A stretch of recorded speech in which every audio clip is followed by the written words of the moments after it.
Hi, this is Lance, and today is Wednesday, April 22, 2020, and today's topic is side hustles. Side hustles. You know, I heard this in the last few days. I was in a conversation with someone looking for how to generate some extra income, and they talked about looking for a side hustle.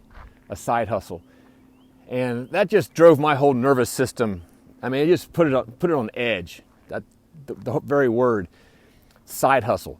And obviously, right now, everybody should be looking for additional income streams, whether you're still employed or you're unemployed.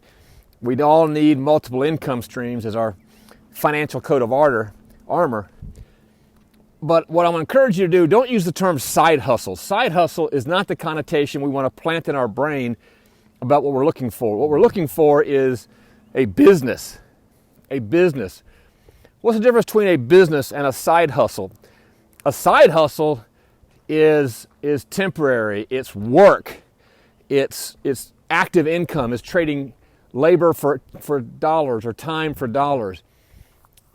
A business is income, but a business is an asset. A business is something we create and we generate that has legacy residual worth to it. It provides passive income. Yes, it can give us active income today, but it must have built into it the means for passive income in the future where it does not require our direct involvement. And a true business, a true asset, will also provide generational wealth.